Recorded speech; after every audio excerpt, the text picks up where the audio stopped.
কোরআনের ছাপাখানা কালেকশন করে করে তুমি যে জ্বালায় পড়ে দেওয়া শেষ করে দেওয়া তোমার যে চিন্তা চেতনা, তুমি কি জানো ওই কোরআন তুমি পুরায় ফেলতে পারো, কিন্তু এই ভারতবর্ষে এমনও কোরআন আছে যে কোরআনের হাত আছে, এমনও কোরআন আছে যে কোরআনের পা আছে, এমনও কোরআন আছে যে কোরআন চোখ দিয়ে দেখে, কান দিয়ে শুনে, এমনও কোরআন আছে যে কোরআন জবান দিয়ে কথা বলে। এবার খ্রিস্টান বন্ধু ডাক দিয়ে বলে, দোস্ত এরকম হয় কিনা? বলে হ্যাঁ হয়। বলে কোথায় আছে? বলে তুমি যদি দেখতে চাও তাহলে আমার সঙ্গে চলো। নামাজের সময় হয়ে যায়, মুসলমান বন্ধু ওই খ্রিস্টান বন্ধুকে মসজিদ থেকে বাইরে করে দেয়। এবার মুসলমান বন্ধুকে খ্রিস্টান বন্ধু ডাক দিয়ে বলে, বন্ধু জোহরের সময় হয়েছে, আমার মসজিদ থেকে বাইরে করে দিছ, আসরের সময় হয়েছে মসজিদ থেকে বাহির করে দিছ, মাগরিবের সময় হয়েছে মসজিদ থেকে বাহির করে দিছ, ইশারের সময় হয়ে গেছে, দোস্ত রে আমারে আর মসজিদ থেকে বাহির করিও না, আমারে আর মসজিদ থেকে বাহির করিও না। মুসলমানরা শান্তি থেকে যেন দূরে থাকে, যার কারণে ইহুদি খ্রিস্টান বৌদ্ধ নাসারারা কিরকম রিচার্জ করছে যে মুসলমানের ইমানি পাওয়ার এত কোথা থেকে আসে, মুসলমানের ইমানি চেতনা এত কোথা থেকে আসে, মুসলমানের দিন দিন উন্নত কোথা থেকে আসে, দিনের পর দিন একের পর এক টুপি বাড়তেছে, একের পর এক নবীর সুন্নাত পাঞ্জাবি পরনে ওয়ালা লোক বাড়তেছে, এরা কোথা থেকে আসে, এদের ইমানি পাওয়ার কোথা থেকে আসে? ইহুদি খ্রিস্টানরা পুরা কোরআন নিয়ে রিচার্জ করতেছে, করতে করতে করতে করতে তাদের চক্ষু যখন এই আয়াতখানা পৌঁছে গেছে, ইন্নামাল মুমিনুনা আল্লাযীনা ইযা যুকিরাল্লাহু ওয়াজিলাত কুলুবুহুম ওয়া ইযা তুলিয়াত আলাইহিম আয়াতুহু যাদাতহুম ঈমানাও ওয়া আলা রাব্বিহিম ইয়াতাওয়াক্কালুন। যখন নাকি তাদের কর্ণকুহরে তারা যখন খুঁজতে খুঁজতে আয়াতখানা পেয়ে গেছে, তারা রিচার্জ করে দেখলো যে আরে মুসলমানের ইমানি পাওয়ার, মুসলমানের ঘরে শান্তি, মুসলমানি নবীর সুন্নাত ওয়ালা মুসলমানিত্ব হয়, আল্লাহ তাআলার দিকে দিন দিন দিন দিন মানুষজন আগাইতেছে, একমাত্র তো কোরআন থেকেই তো তাদের পাওয়ার আসে, কোরআন থেকে শিখেই তো তারা দিন দিন ইসলামের ছায়াতলে আসতেছে, দিন দিন দিনের ওপর অটল থাকতেছে, ঈমানের ওপর অটল থাকতেছে। এবার কি করা যায়? মুসলমান সন্তানদেরকে কোরআন থেকে কিভাবে দূরে সরানো যায়, যার কারণে ইহুদি খ্রিস্টানরা চিন্তা চেতনা করিয়া মুসলমানের সন্তানরা সকালবেলা তো কোরআন শিখার জন্য মসজিদে যায়, মক্তবে যায়, কি করা যায়? বাচ্চাদেরকে কোরআন থেকে দূরে সরাইতে হবে। যার কারণে ইহুদি খ্রিস্টানরা চিন্তা করলো যে সকালবেলা যদি একটা কিন্ডারগার্টেন খুলে দেয় তাহলে সন্তানের আমল নষ্ট হবে, কোরআন থেকে দূরে যাবে। মা যদি নামাজি হয়, মা যদি কোরআনি হয়, সকালবেলা মা কোরআন তেলাওয়াত না করে ছেলেকে কিন্ডারগার্টেনে নেওয়ার জন্য ব্যস্ত হয়ে যাবে, অতএব ছেলেও কোরআন থেকে দূরে সরে যাবে, মাও কোরআন থেকে দূরে সরে যাবে। যার কারণে ইহুদি খ্রিস্টানরা একটা কিন্ডারগার্টেন খুলে দিয়েছে, ঠিক না? বিষয়টা এরকম যাতে মুসলমানের সন্তানরা কোরআন শিখতে না পারে। মেরা আজিজ দোস্ত বুজুর্গ, সম্মানিত মুসল্লিয়ানে কেরাম, এটা একমাত্র ইহুদি খ্রিস্টান বৌদ্ধ নাসারাদের চাল। আজকে আমার সন্তান, আপনার সন্তান কোরআন শিখবে, যার কারণে বর্তমান জামানায় কিন্ডারগার্টেন এরকম একটা সিস্টেম হয়েছে যে আরবি বিষয় তো নাই, যার কারণে মাদ্রাসার আলেম উলামারা আবার একাডেমি খুলছে, যাতে যাতে পাশাপাশি বাংলা, অঙ্ক, ইংরেজির পাশাপাশি আরবির পাশাপাশি তাও যেন শিখতে পারে। মেরা আজিজ দোস্ত বুজুর্গ, সম্মানিত মুসল্লিয়ানে কেরাম, যেটা আমি বুঝাইতে চাইছি, কোরআনে তেলাওয়াতের পাওয়ার আছে না নাই? আছে, অবশ্যই। একটা মিসাল দিলে আপনারা বুঝতে পারবেন, একটা উদাহরণ দিলে বুঝতে পারবেন। কোরআনুল কারীম এমন একটা কালামুল্লাহ যেটা আল্লাহ পাক রব্বুল আলামিন আমাদের নবী মুহাম্মদুর রাসূলুল্লাহ সাল্লাল্লাহু আলাইহি ওয়াসাল্লামের উপর নাজিল করেছেন। এই কোরআনুল কারীম কত পাওয়ার, কত পাওয়ার, কত পাওয়ার! এই বাংলাদেশ যখন ভাগ হয় নাই, পুরোটা মহাভারত ছিল। যখন নাকি মহাভারত ছিল, ইংরেজরা শাসন করেছে 200 বছর পর্যন্ত। ইংরেজরা এই দেশ থেকে গেছে ঠিকই, কিন্তু ইংরেজরা তাদের চিন্তা চেতনা এই দেশে রেখে দিয়েছিল।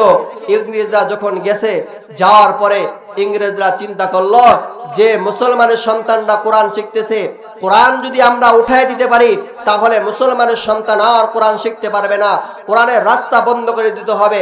যার কারণে ইংরেজরা এই দেশ থেকে গেছে ঠিকই, কিন্তু তাদের দেশ থেকে লোক পাঠাইতো। তারা কি করতো? কোরআন গুছায় গুছায় মসজিদ থেকে মাদ্রাসা থেকে কোরআন গুছায় গুছায় সংরক্ষণ করিয়া কোরআন জ্বালায় পুরায় দেওয়ায় শেষ করে দেওয়ায় তাদের চিন্তা চেতনা ছিল। তো ইংরেজ থেকে যখন নাকি দুই ব্যক্তি আসছে আমাদের এই দেশে, আসার পর যখন নাকি দুই বন্ধু কোরআন এভাবেই করতেছে, রিচার্জ করতেছে, কোরআন গুছাইতেছে, দুই বন্ধুর মধ্যে এক বন্ধু কোরআন পুরাইতে আইসা মুসলমান হয়ে গেছে, সুবহানাল্লাহ। আরেক বন্ধু কোরআন এরকম ভাবে গুছাইতেছে, গুছাইয়া বিশাল বড় এক গোডাউন করে ফেলছে।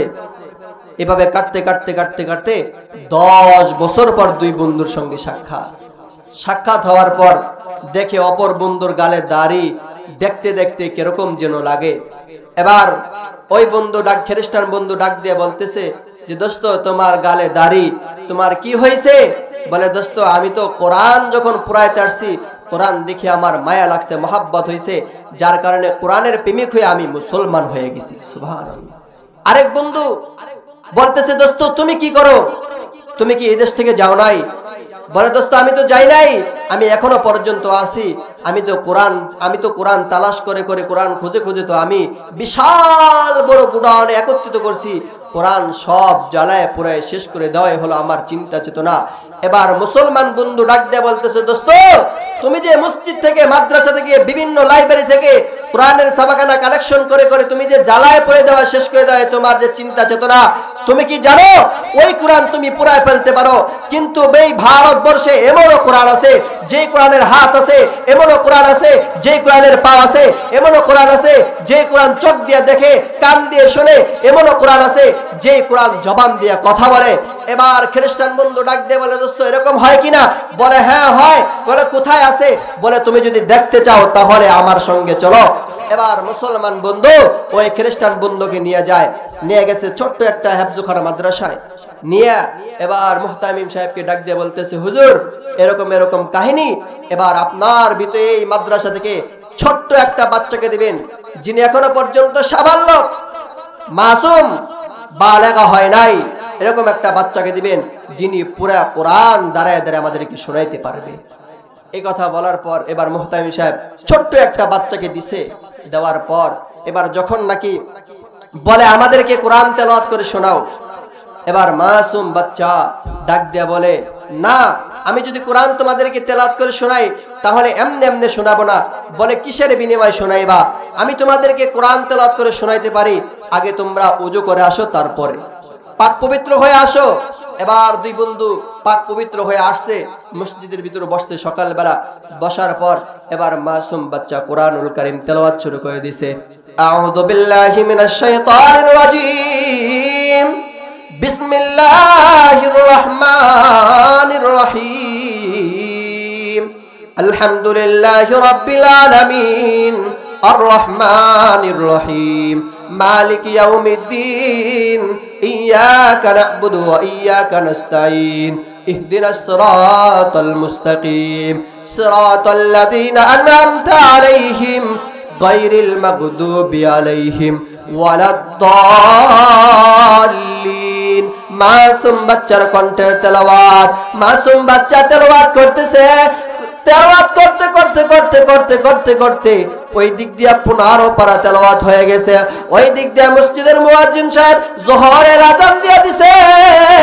যখন নাকি যোহরের আযান দিয়ে দিছে, মাসুম বাচ্চা তেলাওয়াত করতে 15 পারা তেলাওয়াত করার পর এবার দুই বন্ধুকে ডাক দিয়া বলে, দুপুরের আযান দিয়ে দিছে, যোহরের নামাজ পড়তে হবে।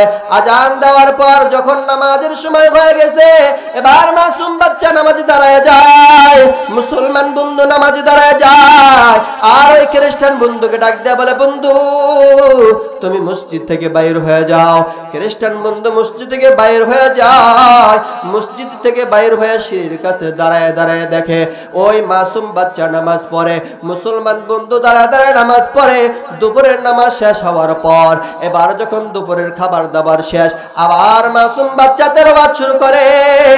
আবার তেলাওয়াত করতে করতে করতে করতে ওই দিক দিয়ে মুয়াজ্জিন সাহেব আবার আসরের আজান দিয়া দেয়। আসরের আজান দেওয়ার পর ওই দিক দিয়ে কুরআনুল কারীমের 20তম পারা তেলাওয়াত হয়ে যায়। আসরের নামাজের সময় হয়ে যায়। মুসলমান বন্ধু আর মাসুম বাচ্চা আসরের নামাজ দাঁড়ায় যায়। ওই দিক দিয়া খ্রিস্টান বন্ধু মসজিদ থেকে বাইর হয়ে যাইয়া সিঁড়ির কাছে দাঁড়ায় দাঁড়াইয়া মাসুম বাচ্চার নামাজ আর মুসলমান বন্ধুর নামাজ দাঁড়ায় দাঁড়ায় দেখতেছে। আবার যখন নামাজ হয়ে যায়, নামাজ শেষ হওয়ার পর আবার মাসুম বাচ্চা আবার সুন্দর করে তেলাওয়াত করতেছে, আবার তেলাওয়াত করতেছে, মধুর তেলাওয়াত। তেলাওয়াত করতে করতে করতে করতে ওই দিক দিয়া মাগরিবের আজানের সময় হয়ে যায়।